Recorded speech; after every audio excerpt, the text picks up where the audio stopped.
In the cold silence of deep space where stars burned like distant memories, the starship Aurora drifted alone. Its hull gleamed faintly under the light of a dying red sun, and inside the air hummed with quiet energy. Lily stood at the observation deck, her silver hair falling like moonlight over her shoulders. She was tall and graceful, with sharp ears hidden beneath her hair and eyes the color of frost on winter grass. She was not human.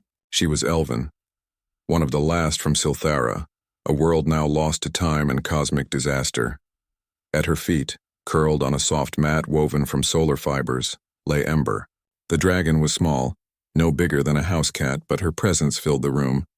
Her scales shimmered like molten copper, shifting colors with every breath. One golden eye opened lazily as Lily sighed. "We're far from home, little one," Lily whispered. Ember chirped and stretched, wings fluttering like silk in a breeze. She let out a tiny puff of smoke, not from anger, but comfort. Dragons, even small ones, spoke in warmth and sparks in silent understanding, and Ember understood Lily better than anyone ever had. Lily had been sent by the Galactic Council as a cultural liaison, a polite title for someone no one really knew what to do with. The elves of Silthara had vanished centuries ago, fading into myth after their planet was torn apart by a rogue black hole. Most believed they were extinct. But Lily had survived, raised in secret by a human scientist who found her in a cryopod drifting near the ruins of her world. Now, at 28 standard years, she walked the line between two species, never fully belonging to either. The Aurora was her home, her sanctuary and her cage. Suddenly, a sharp beep broke the silence. Lily turned toward the console. A distress signal flickered on the screen, weak, fragmented, but unmistakable. It came from Sector 9 Gamma, near the nebula of shattered dreams, a place known for pirate ambushes and ghost ships. She tapped the comm. "Aurora, play message," a voice crackled through, hoarse, desperate. "This is Freighter Iron Will. Engines down. Hull breach in Sectors 3 and 5. Crew, gone. Only me left. If anyone hears this, please." The transmission cut out. Lily's heart tightened. She glanced at Ember, who stood now, tail twitching, eyes alert. "We have to go," Lily said. The Aurora's engines hummed to life, silent and swift. Within minutes, they were tearing through space, leaving the red sun behind like a fading ember. Kyle huddled in the cockpit of the Iron Will, wrapped in a thermal blanket that did little against the cold creeping in from the breached hull. His hands shook, not from fear, though there was plenty of that, but from exhaustion. He hadn't slept in 2 days, not since the raiders hit. They came out of nowhere, 3 jagged ships painted black as void. They didn't hail. They just fired. Kyle's crew, his friends, were gone in minutes. He'd sealed the cockpit just in time, but the ship was dead. Oxygen levels were dropping. He'd given up hope. Now, as he stared at the blinking red lights on the console, he heard something new. A soft thud against the outer hull, then another. Footsteps, his breath caught. Raiders, scavengers. He gripped the emergency pistol at his side, though he knew it wouldn't do much. The airlock hissed open. A figure stepped in, tall, silver-haired, glowing faintly in the dim light. Behind her, something small and scaly peeked around her leg. "Don't move," Kyle said, voice rough. The woman raised her hands slowly. "I'm not here to hurt you," she said. Her voice was calm, like water over smooth stones. "I'm Lily. I heard your call." Kyle blinked. "You're not human." "No," she said. "But I mean you no harm." The little dragon, Ember, trotted forward and sat in front of him, tilting her head. She let out a soft purr like a cat mixed with a crackling fire. Kyle lowered the gun, confused. "What is that?" "My friend," Lily said, smiling faintly. "Her name is Ember." Kyle stared. He'd heard stories. Old tales of elves and dragons from his grandmother, bedtime myths he'd long forgotten, but here they were, real and standing in his broken ship. Lily moved to the console, her fingers dancing over the controls with surprising ease. "Your main reactor is damaged but not destroyed. I can stabilize it." "How?" Kyle asked. She didn't answer right away. Instead, she placed her palm over a cracked panel. A soft blue light pulsed from her skin, spreading like veins through the metal. Circuits flickered back to life. Lights brightened. The hum of the oxygen recycler returned. Kyle's jaw dropped. "You're using magic?" "We call it starlight weaving," she said. "It's part of who I am." For the next 2 days, they worked together. Lily repaired systems with a mix of ancient knowledge and modern tech. While Kyle scavenged parts from the dead sections of the ship, Ember followed them everywhere, sometimes napping on Kyle's shoulder, other times lighting small fires to warm their hands. At first, Kyle kept his distance. He didn't trust easily, not after losing everything. But Lily never pushed. She simply existed beside him, steady and quiet, like a mountain under storm clouds. One night, as they sat in the dim glow of the cockpit, Kyle finally spoke. "Why did you come? You didn't know me. You could have ignored the signal." Lily looked out at the stars. "Because no one should die alone," she said softly. "And because I know what it's like to be the last one left." Kyle fell silent. He saw something in her eyes then. Not pity, but understanding. "A shared wound. My name's Kyle," he said. "I know," she replied. "It was on your ship's manifest," he smiled faintly. "Right." As the iron will slowly came back to life, something else began to stir between them. Not romance, not yet, but trust. Kyle found himself watching Lily when she wasn't looking, marveling at the way her hair caught the light, how she spoke to Ember in soft, musical tones. She carried sadness, yes, but also strength. Quiet, unshakable strength. One afternoon, while fixing a coolant line, Kyle asked, "What happened to your world?" Lily paused. Ember curled around her ankle as if sensing her pain. "Silthara was beautiful," she said.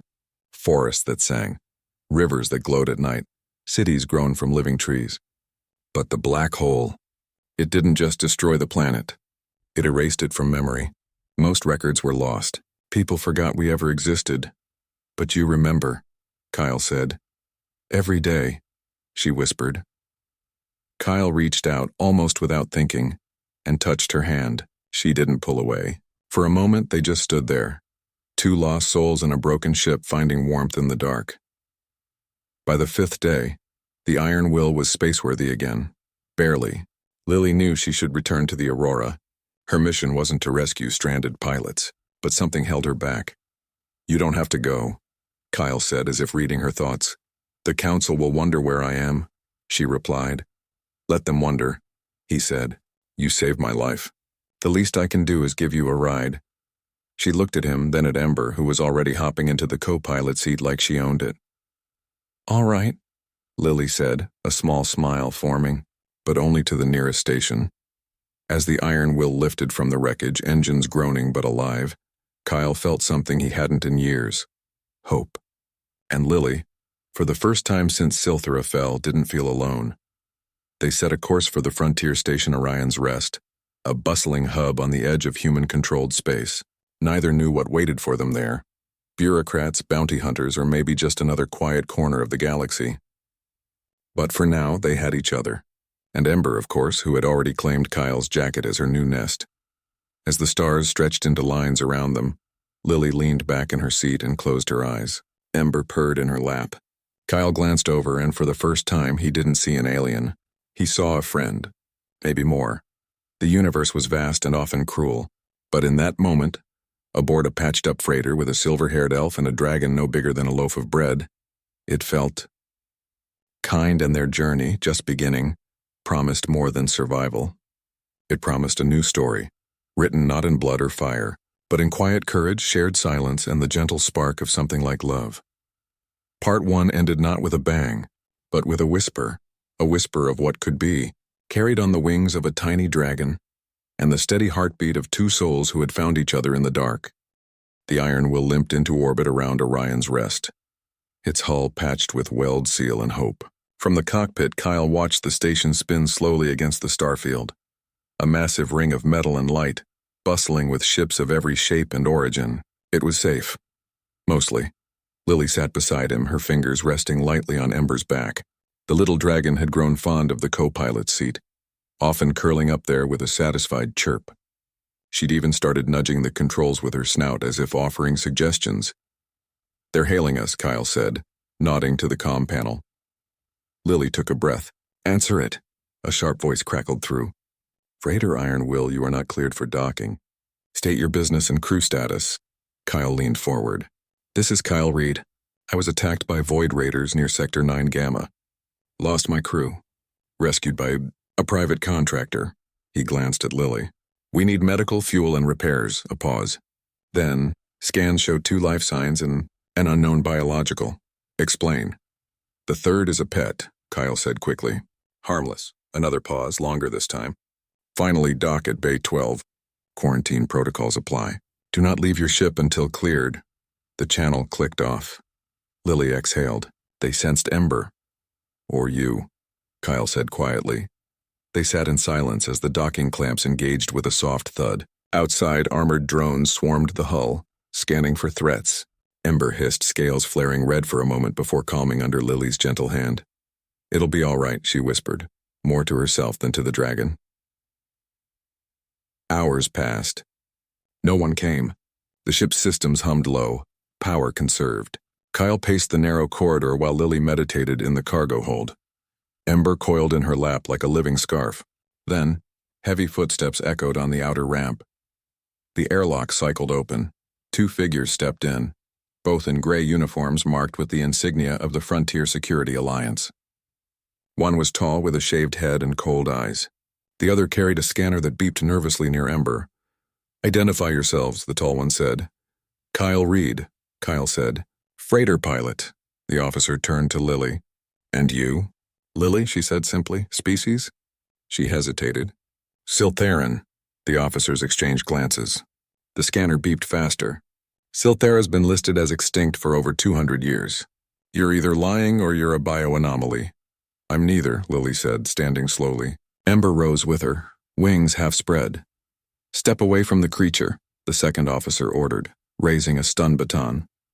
Don't, Kyle said, stepping between them. She saved my life. She's not a threat. Human, the first officer said coldly. You're compromised. We've seen this before, Xeno influence. Emotional manipulation. You don't realize what she's done to you. Lily's eyes narrowed. I haven't done anything but help. Scan her, the officer ordered. Before Lily could react, the scanner emitted a high-pitched tone. The officer's eyes widened. Genetic markers confirm non-human origin. Possible PSI capable. Detained for evaluation. You can't do that, Kyle said, voice rising. We can and we will, the officer snapped. Separate them. 2 more guards entered, weapons drawn. Ember growled, a low rumble that made the lights flicker. Lily placed a hand on the dragon's head. No, she murmured. Not here. She raised her hands again. I'll go peacefully. But leave him and Ember alone. Kyle grabbed her arm. Lily, don't. She looked at him, and in that look was everything, fear, resolve, and something deeper. Trust me, she whispered. They led her away in silence, down the ramp and into the sterile corridors of Orion's Rest. Kyle watched until she disappeared, fists clenched, heart pounding. Inside the station's detention wing, Lily sat in a white room with no windows. Ember had been taken too, placed in a reinforced containment unit nearby. The guard said the dragon was too volatile. Lily knew better. Ember was scared. A woman entered, older, with sharp features and a data pad. She wore no uniform, but her presence commanded respect. Lily of Silthera, the woman said, sitting across from her. My name is Dr. Eva Mitchell. I work with the Xenocultural Division.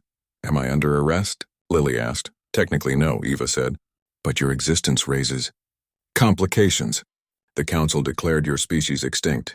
Your reappearance could destabilize treaties, trade routes, even religious doctrines. I didn't ask to be found, Lily said. No, Eva agreed. But here you are. And with a bonded dragon, no less. That's unheard of outside ancient texts. She leaned forward. I believe you're genuine.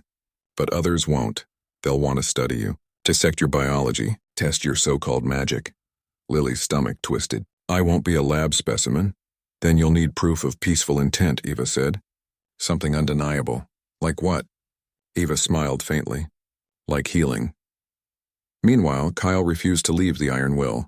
He argued with station officials, filed complaints, even threatened to broadcast the whole incident on open channels. No one listened until a quiet voice spoke over the ship's internal comm. Kyle. He froze. Lily, how? Dr. Mitchell helped me patch into your system. Listen carefully. They're going to move me to Central Command tomorrow. If I go, I may never come back. What do you want me to do? Break me out. He stared at the comm. You're joking. Do you trust me? He thought of her hands glowing as she fixed his ship, of Ember's warmth on his shoulder, of the way she looked at him like he mattered. Yes, then be ready at 300 station time. Bay 12, and bring Ember's containment unit. The line went dead. Kyle spent the next hours planning. He rerouted power, disabled the ship's transponder, and jury-rigged the cargo lift to carry extra weight. He didn't sleep. He couldn't. At 0250, he slipped out of the ship wearing a stolen maintenance suit. The corridors were dim, guards sparse. He found Ember's unit in a side lab, small, humming with energy fields. Using a stolen keycard and a bit of luck, he deactivated the lock. Ember burst out in a puff of smoke, immediately climbing his arm and nuzzling his neck. "Missed you too," he whispered. He moved fast, heart hammering. At the detention wing, he found Lily waiting by a service door, her wrists bound with energy cuffs. Dr. Mitchell stood beside her. "You came," Lily said. "Always," Kyle replied. Eva handed him a small device. "This will disable the cuffs. But hurry. Alarms will trigger in 60 seconds. Kyle pressed the device to the cuffs. They snapped open. Lily rubbed her wrists, then grabbed his hand. "Run!" They sprinted through the station, alarms blaring behind them. Ember rode on Lily's shoulder, eyes blazing. They reached the iron will just as security drones rounded the corner. Kyle slammed the ramp shut and hit the ignition. The engines roared to life. The ship lurched upward, tearing free of the docking clamps. Warning sirens wailed across the comm. "They're locking weapons," Kyle shouted. "Hold on," Lily said. She placed both hands on the console. Blue light surged from her palms, flowing into the ship's systems. The iron will shot forward faster than it ever had, dodging laser fire with impossible grace. "What did you do?" Kyle gasped. "Borrowed a little starlight," she said, smiling wearily. They broke orbit and jumped to warp just as a cruiser emerged from the station's shadow.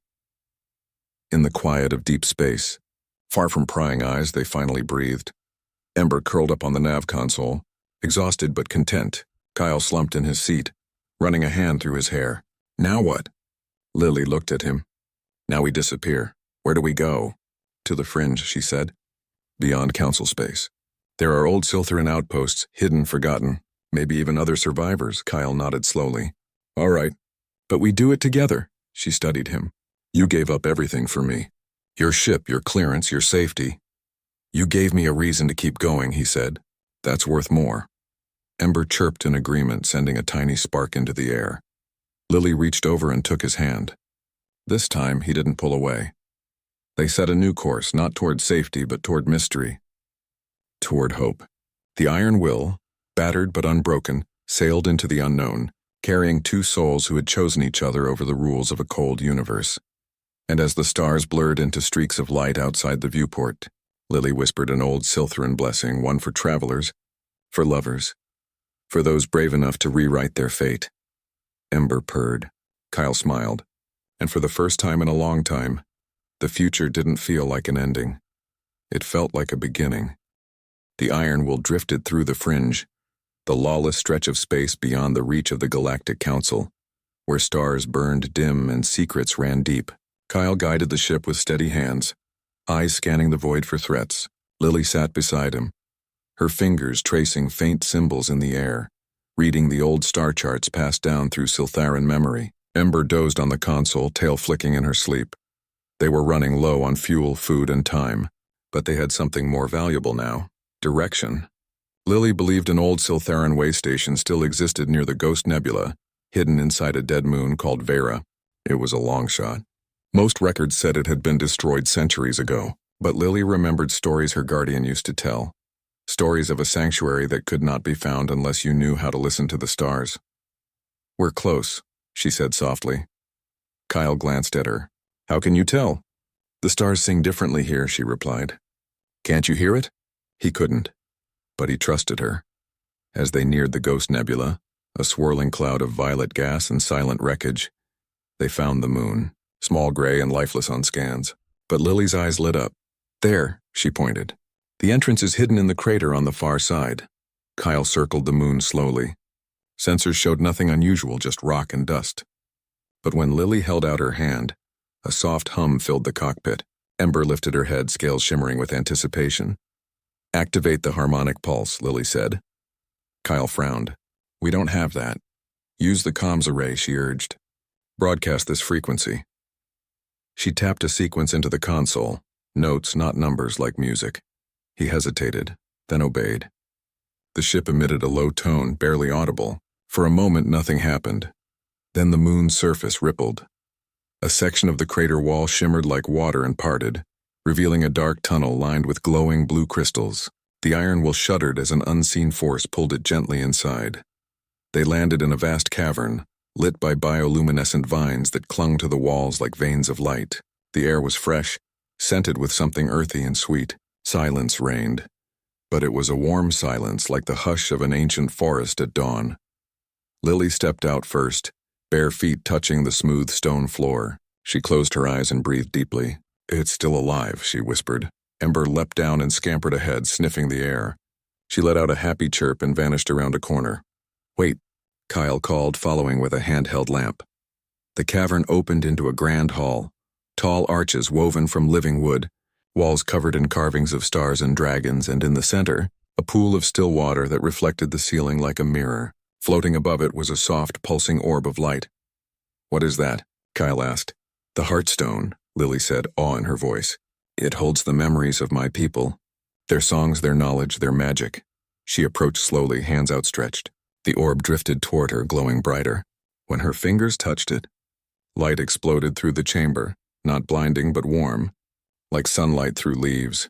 Visions flooded her mind, Silthera in its glory, elves walking with dragons through glowing forests, children laughing under twin moons. Then came the end, the black hole, the screams, the silence. But also hope, a seed hidden in the stars, a promise. Tears streamed down Lily's face. "They're gone," she said, "but not forgotten." Kyle stood back, watching her with quiet respect. He didn't understand everything, but he saw the weight lift from her shoulders. For the first time, she wasn't just surviving. She was remembering who she was. Suddenly, Ember barked. They turned. From a side passage, a figure emerged. Tall, cloaked in silver-gray robes with eyes like polished obsidian.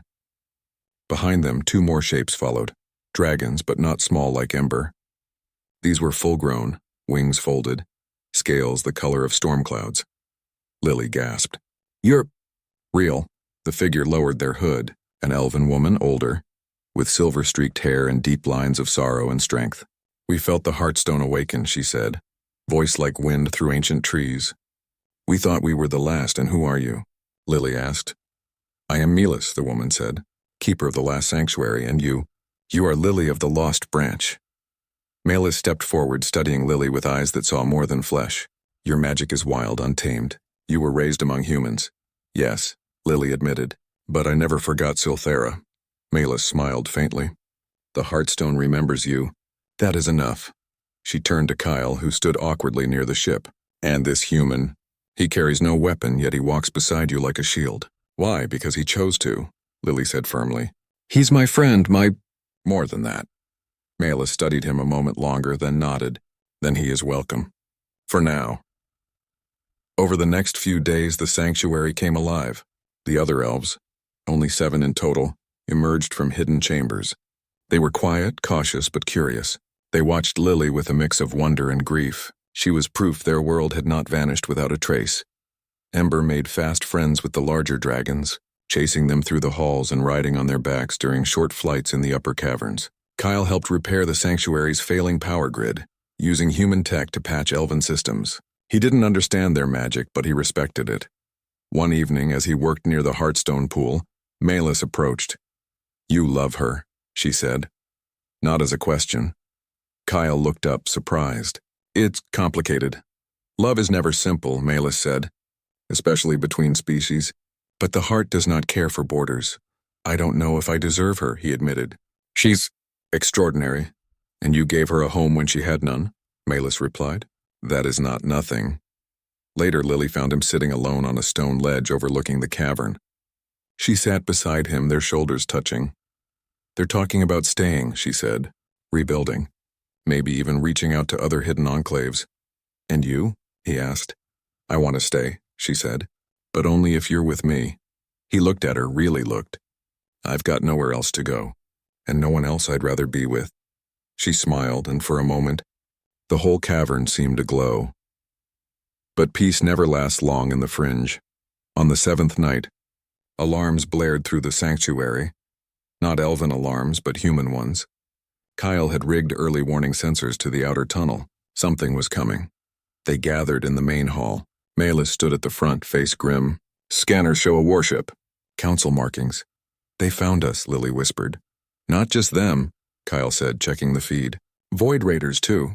They must have tracked us from Orion's Rest. The sanctuary had no weapons, no shields. It was a hiding place, not a fortress. We can't fight, Malus said. Maybe we don't have to, Lily said suddenly. She turned to the Heartstone. What if we wake it fully? Malus paled. That's dangerous. The last time it was fully awakened, it erased an entire fleet from existence, but it nearly destroyed the Keeper too. I can handle it, Lily said. I've been weaving starlight since I was a child, and now I have something to protect. Kyle grabbed her hand. You're not doing this alone. She looked at him, then at Ember, who stood at her feet, eyes blazing. All right, she said. But stay back when the light comes. They moved to the Heartstone chamber. The others retreated to the deepest vaults. Kyle stood just outside the circle of light, heart pounding. Lily placed both hands on the orb. Ember coiled around her feet, humming a deep, resonant note. The orb pulsed once, twice, then erupted. Light filled the cavern, not harsh but pure like the core of a newborn star.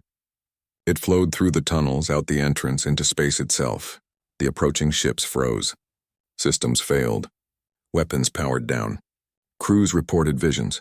Memories not their own. Feelings of peace, of loss, of connection. The Council warship turned away first, its captain shaken. The raiders fled, screaming about ghosts. Inside, Lily collapsed. Kyle caught her before she hit the ground. Her skin was cold, her breath shallow. Lily, he cried. Ember pressed against her chest, pouring warmth into her. Slowly, color returned to her cheeks. She opened her eyes. Did it work? She whispered. They're gone, he said, tears in his eyes. You did it. Malus entered, awe on her face. You didn't just defend us. You showed them truth. That is the highest form of magic. In the days that followed, the sanctuary changed. The elves began to speak of hope again. Plans were made to send out quiet signals, coded in starlight to any who might still listen. Lily and Kyle worked side by side, she teaching him the old ways, he showing her how to blend them with new tech. One morning, as they stood at the entrance watching the nebula swirl in the distance, Kyle asked, Do you think we'll ever go back? Back where? Lily asked. To the known worlds, to cities. To normal life. She leaned into him. This is my normal now. With you. With Ember. With them. He kissed the top of her head. Then I'm exactly where I need to be. Ember fluttered up and landed on his shoulder, puffing a small, contented smoke ring. Far away, the stars burned on. But here in this hidden moon, something new was growing. Not just a refuge, but a future. And it was built not on fear or power, but on trust, on choice, on love that crossed worlds. And so, in the quiet heart of the fringe, the last elves and one human pilot began to write a new chapter. One where dragons flew, stars sang, and no one had to be alone again. Weeks passed in the quiet rhythm of the sanctuary. The elves, once withdrawn and silent, now moved with purpose. Vines were coaxed to grow over damaged walls. Crystals recharged with starlight, and the Heartstone pulsed gently each night like a sleeping guardian. Lily taught them how to blend old magic with new knowledge, how to power lights with both bioluminescence and solar cells, how to send coded messages through quantum ripples disguised as cosmic noise. Kyle in turn learned to listen, not just with his ears but with his heart, to the hum of the stone, the whisper of the vines, the breath of the dragons. Ember had grown. Not much in size, she was still small enough to curl in Kyle's lap, but in presence. The elder dragons treated her like a little sister, letting her ride on their backs during twilight flights through the upper caverns. She even began to glow faintly when near the Heartstone, as if the sanctuary recognized her as part of its soul. One evening, as Lily and Kyle walked through the Garden of Memory, a grove where each tree held the name of a lost Siltherin, Malus found them. We've received a signal, she said, voice low but urgent. Lily turned. From where? Sector Delta 7. Faint, repeating. It uses the old harmonic key, the one only Siltherin children were taught. Kyle frowned. Could it be a trap? Possibly, Malus admitted. But if even one of our people lives out there, we must answer. Lily looked at Kyle. We have to go, he didn't argue. He never did when it came to her people. Then we'll go together. They prepared the iron will for travel. Though battered, The ship had become more than metal and wire. It was their home, their shield, their bridge between worlds. Kyle installed new scanners, patched the hull with reinforced alloy from the sanctuary's stores, and even added a small cradle for Ember near the co-pilot seat. Malus gave Lily a pendant made of heartstone shard. "It will guide you," she said. "And if you're in danger, it will call us." Lily hugged her tightly. "Thank you for believing in me. You reminded us how to hope," Malus replied. "Now go, bring them home." The journey to Delta 7 took 3 days. They passed through asteroid fields that sang in the ship's sensors, past derelict stations covered in strange moss, and through a cloud of stardust that made Ember sneeze sparks. On the 4th morning they found it, a small drifting habitat module barely larger than a shuttle, tumbling slowly in the void. Scans showed one life sign. Weak but steady. Kyle maneuvered the iron will alongside it. "I'll suit up." "No," Lily said. "Let me go first. If they're Siltheran, they may fear humans." He wanted to argue but nodded. "Just be careful." Lily floated across the gap in a lightweight pressure suit, Ember tucked in a sealed pouch on her chest. She found the airlock sealed but not locked. Inside, the module was dark, cold, and filled with the scent of dried herbs and old paper. In the center of the main chamber, wrapped in a silver blanket, lay a child. Not an adult. Not even a teenager. A girl no older than 8 with wide violet eyes and hair the color of twilight. She clutched a small wooden dragon in her arms. "Who are you?" The girl whispered, voice thin but clear. "My name is Lily," she said gently, removing her helmet. "I'm Siltheran like you." The girl's eyes widened. "You're real? The story said you were all gone." "Not all," Lily said, kneeling. "What's your name?" "Nira," the girl said. "My parents, they put me in the escape pod before the raiders came. They told me to hide to wait for the song." "The song?" Lily asked. Nira hummed a few notes, simple, haunting. Lily's breath caught. It was the same lullaby her guardian used to sing. Tears filled her eyes. "You're safe now." Ember peeked out of the pouch and chirped. Nira gasped. "A dragon." "Her name is Ember," Lily said, smiling. "She's very friendly." Nira reached out and Ember crawled into her lap, purring. The girl laughed, a sound so pure it made Lily's heart ache. Back on the iron will, Kyle helped transfer supplies to the module while Lily tended to Nira. The girl was dehydrated and weak, but her spirit was strong. She spoke of her parents, scholars who had been mapping old Siltheran ruins when raiders attacked their research station. They'd hidden her in the pod with the signal beacon and a data crystal. Lily played the crystal. It showed a message from Nira's mother. "If you find our daughter, tell her we loved her. And tell her the truth that Silthera lives on in those who remember." Kyle watched from the doorway, his chest tight. He'd lost his crew, but this was a child who'd lost everything. That night, as the ship drifted under a blanket of stars, Nira slept in a bunk wrapped in warm blankets. Ember curled at her feet. Lily sat beside her, humming the old lullaby. Kyle brought her a cup of warm broth. "You did good today," he said softly. "We did," she corrected. "You flew us here. You kept us safe." He sat beside her. "What now?" "We take her home," Lily said. "To the sanctuary. She's the first new life they've seen in decades. She'll give them joy." Kyle nodded. Then, hesitantly, he asked, "Do you ever think about having a family of your own?" Lily looked at him, then at Nira's peaceful face. "I think family isn't just blood," she said. "It's who you choose to stand with, who you protect, who you love." He took her hand. "Then I guess we're already a family." She leaned her head on his shoulder.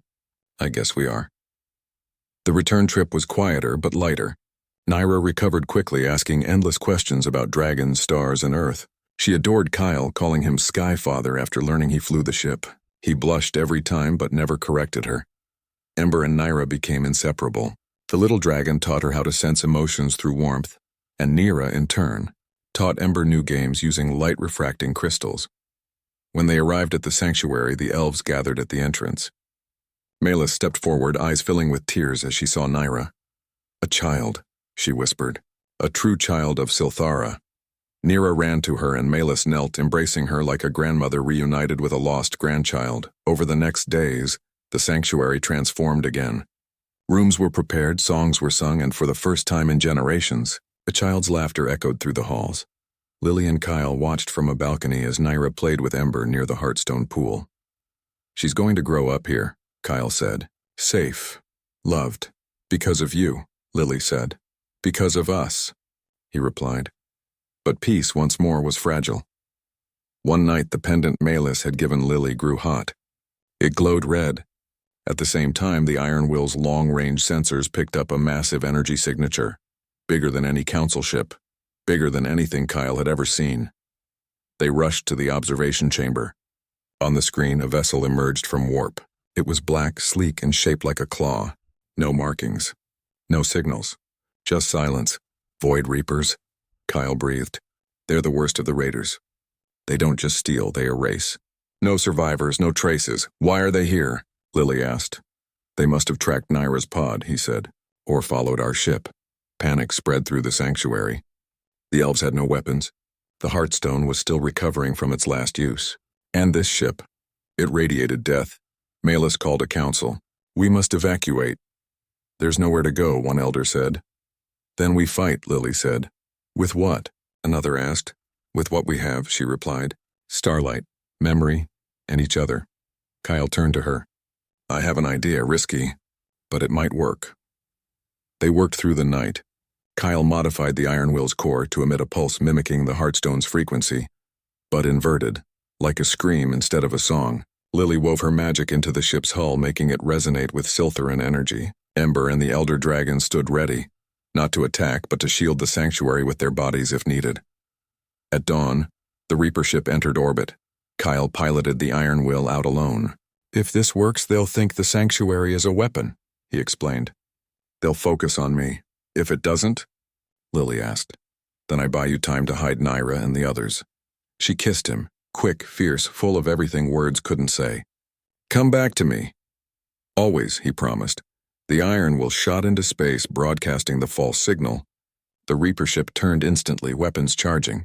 Kyle flew like a ghost, dodging, weaving, leading them away from the moon. Just as the enemy fired, he triggered the pulse. Light exploded, not from the ship but from the void itself. The Reaper's systems overloaded. Its hull cracked. It spun wildly, then imploded into silence. But the Iron Will was caught in the blast wave. On the moon, Lily felt it like a punch to the chest. Kyle! She ran to the entrance, heart in her throat. Minutes passed. Then, a flicker on the sensors. A broken signal. The Iron Will limped back, half its hull gone, engines dead. They pulled it in with tractor vines. Kyle was unconscious but alive. Ember, who had stayed behind, rushed to his side and pressed her warm body against his chest. He woke hours later to Lily's face, tear-streaked but smiling. You came back, she whispered. Told you I would. He rasped. Nyra hugged his arm. Skyfather is brave. He smiled weakly. Only because I had something worth coming back to. In the weeks that followed, the sanctuary rebuilt again, but stronger. They fortified the entrance with both magic and metal. They trained not for war but for defense, and they sent out more signals, quiet and careful, to any who might still listen. Lily and Kyle stood together more than ever, not as rescuer and rescued, not as alien and human, but as partners, equals, family. Months had passed since the Reaper ship fell. The sanctuary on Vera no longer felt like a hiding place, it felt like a home. Vines bloomed with soft blue flowers. The Heartstone pulsed with steady warmth, and laughter echoed through the stone halls more often than silence. Nyra, once thin and quiet, now ran barefoot through the gardens, her hair flying behind her. Ember always a few steps ahead, wings flared in playful challenge. Lily watched from a sunlit balcony, a cup of herbal tea in her hands. She wore a new robe, woven from moon silk and solar thread, its edges shimmering faintly. Beside her, Kyle leaned against the railing, his arm resting near hers. He'd healed from the blast, though a thin scar now ran along his temple. A mark he refused to let the elves heal away. It reminds me I'm alive, he'd said. Down below, Nyra stopped suddenly, head tilted. Ember froze too, ears twitching. What is it? Lily murmured. Before Kyle could answer, the Heartstone deep in the sanctuary flared bright white. Not in warning, but in welcome. Malus appeared at the archway, eyes wide. Another signal. Stronger this time. And it's not just one. Lily's breath caught. How many? 3, maybe more. They're converging on our location, but not with weapons. With open channels. Kyle straightened. Could be a trick. Or it could be them, Lily said, hope trembling in her voice. The others. They gathered in the main hall. The 7 elders stood in a circle around the Heartstone, hands linked. Nyra sat cross-legged beside Ember, eyes wide with excitement. Kyle stood near the back, arms crossed, watchful but not wary. Lily stepped forward and placed her palms on the Heartstone. "Show me," she whispered, light swirled. Images formed, not just of ships but of faces. Elves young and old, dragons with scales like emeralds and gold. A settlement built inside a hollowed comet, another hidden in the rings of a gas giant. They had heard the song. They had answered. Tears filled Lily's eyes. They're real. They're coming. The first ship arrived 3 days later. It was small, shaped like a leaf, its hull grown from biometal that shimmered like dew. It landed gently in the cavern entrance, and from it stepped 2 elves, a man and a woman, both with eyes full of wonder. "We thought we were alone," the woman said, voice breaking. Then we heard the child's song. Nyra ran to them, not afraid, and held out her wooden dragon. The woman knelt and touched it gently. "My daughter had one just like this," she whispered. More ships came over the next week. Some carried only 1 or 2 survivors. Others brought entire families. Dragons of all sizes filled the upper caverns, their wings casting shadows like clouds. The sanctuary, once quiet, now buzzed with voices, stories, and the soft hum of reunion. Lily moved among them, listening, healing, connecting. She introduced Kyle as the one who brought us home. At first, some elves eyed him with suspicion. Humans had hunted their kind, erased their history. But then they saw how he played with Nyra, how he fixed their tech without asking for thanks, how he stood guard while they slept. Slowly, the walls fell. One evening, an elder named Torin approached him. "You love her," he said, not as a question. Kyle looked toward the garden where Lily taught children how to weave light into shapes. "More than anything. Then you will protect her people as your own?" "I already do," Torin nodded. "Good, because the council knows we're here." Kyle stiffened. "How? Their spies are everywhere." A supply freighter passed near the nebula last cycle. It lingered too long. Lily joined them, having overheard. "They won't attack openly. Not with so many witnesses now. But they'll try to control us," Torin said. "To study us. To use us. Not if we're ready," Lily said firmly. They prepared, not for war but for truth. Using Kyle's knowledge of human systems and the elves' ancient networks, they built a broadcast array deep in the moon's core. It wouldn't send weapons or threats. It would send memory. For days, Lily and the elders poured their stories into the Heartstone. Songs of Silthera, records of the black hole, proof of their survival. Kyle encoded it into a signal that could travel through every comm channel, every public network, every school and news hub in council space. Once it's out, there's no taking it back, he warned. "We don't want to," Lily said. "It's time the galaxy knew we're not myths. We're alive." The night before the broadcast, Kyle found Lily on the balcony, staring at the stars. Ember lay curled at her feet, asleep. "Nervous?" he asked. "Terrified," she admitted. "What if they hate us? What if they come with armies? Then we stand together," he said, taking her hand. "Like we always have," she leaned into him. "I never believed I'd find this. A home, a family, someone who sees me. Not as a relic, but as a person. You're the bravest person I know," he said softly. "And the most beautiful," she smiled. "Even with pointy ears?" "Especially with pointy ears. They stayed like that until dawn." The broadcast went live at sunrise. Across the galaxy, screens flickered. Data streams paused. In council chambers, marketplaces, and lonely freighters drifting between stars, the message played. A voice, clear and calm, speaking in 100 languages at once. "We are the Siltherans. We were not destroyed. We were hidden. And now we return, not to conquer, but to remember. Not to fight, but to share. We offer peace. We ask only to be seen." Footage followed. Nyra laughing, dragons soaring, the Heartstone glowing. Kyle repairing a vine light with gentle hands. It showed not a weapon, but a life. Chaos erupted. Some called it a hoax. Others demanded action. But millions more wept. Parents showed their children the images. Scholars dug up forgotten texts. Artists painted the elves in new light. For the first time in centuries, Silthera was not a ghost. It was real. And then, something unexpected happened. Ships began arriving at the fringe. Not warships, but civilian vessels. Humans, Zenthari, Corvians, all bearing gifts, questions, and apologies. They came not to take, but to learn. Among them was Dr. Eva Mitchell. She stepped onto the moon's surface alone, hands open. Lily met her at the entrance. You kept your promise, Eva said. You showed them truth. You helped us escape, Lily replied. Why are you here? To ask for your help, Eva said. The council is divided. Some want to reach out. Others want to bury you again. I've been sent as an envoy, but only if you're willing. Lily looked back at the sanctuary, at Kyle watching from the doorway, at Naira waving from the garden, at Ember perched on a dragon's head. We'll speak with you, she said, but on our terms. Of course, Eva said, bowing slightly. You've earned that.